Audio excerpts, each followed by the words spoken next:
Question: what separates humans from other animals? Well, the broad consensus among scientists and philosophers is something like our ability to reason. It's our intellect or our language capacity. And this intuition even goes back thousands of years, with scholars identifying our intellect as what it means to be made in the image of God.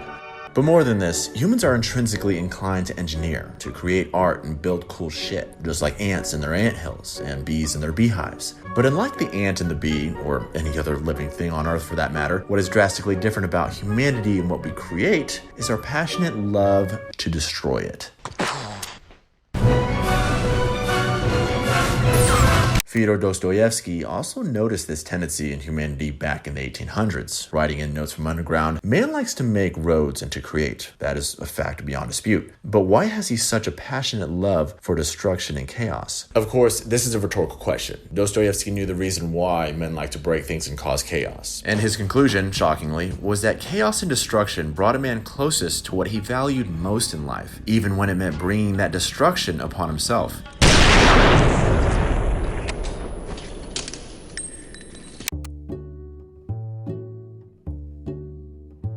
Despite the superior intelligence of humanity, there is clear evidence that we humans characterize our lives by what is not rational. As Fyodor Dostoevsky pointed out in Notes from Underground, one may say anything about the history of the world, anything that might enter the most disordered imagination. The only thing one can't say is that it's rational. Dostoevsky then begins to build his claim by calling out science, that it, along with reason, is not an effective teacher. And this was actually somewhat of a response to other contemporary thinkers who held the opposite viewpoint, which, if you're interested in this view, my friend Reyna made a video on it in collaboration with this video, and you can find that in the show notes below. But essentially, those philosophers affirmed that all savage activity would cease once reason and science had completely re-educated human nature. Or in other words, after you've successfully injected the logic juice of science into enough human brains, the outcome would be something like no more murders, no more abuse, no more road rage, basically no more bad. Furthermore, Dostoevsky noted that if such a world existed, that it would indeed result in something like a utopia, or what he called the Crystal Palace, which is basically the idea of a place where everything is perfect and where there is no crime or no surprises whatsoever.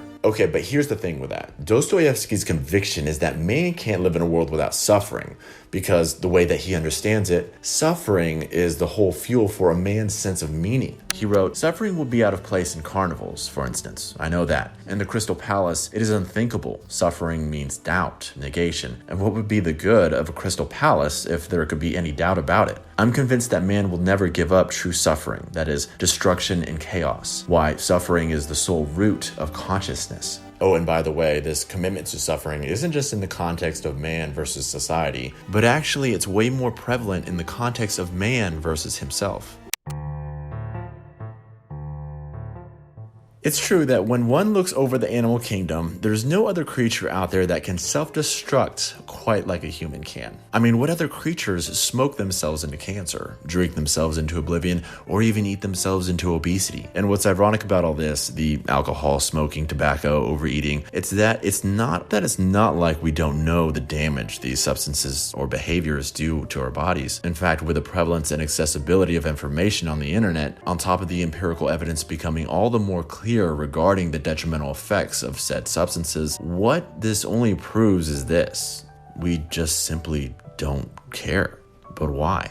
Well, from Dostoevsky's point of view, he would say that the reason people self-destruct like this is because it's in service to man's most advantageous advantage.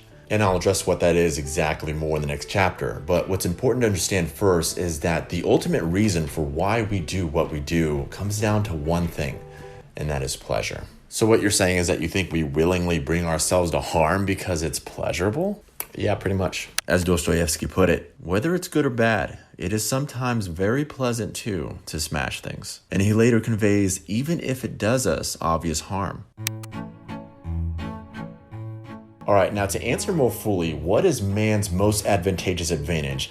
Dostoevsky opens up saying, "And why are you so firmly, so triumphantly convinced that only the normal and the positive, in other words, only what is conducive to welfare, is for the advantage of man? Is not reason in error as regards advantage? Does not man perhaps love something besides well-being? Now, to reiterate one of the above lines, is not reason in error as regards advantage. What he's getting at here is that innately, man does not want to live by science and reason alone. And this is because reason itself only fulfills 20% of our capacity for life. Thus, Dostoevsky would say that our will to chaos completes a manifestation of the whole life. Because here is the fundamental want of every human being. This is what Dostoevsky defines as man's most advantageous advantage. And what that advantage is the want for freedom of choice, as he writes. What man wants is simply independent choice, whatever that independence may cost and wherever it may lead. He then later elaborates, in particular, it may be more advantageous than any advantage even when it does us obvious harm and contradicts the soundest conclusions of our reason concerning our advantage. For in any circumstances, it preserves for us what is most precious and most important,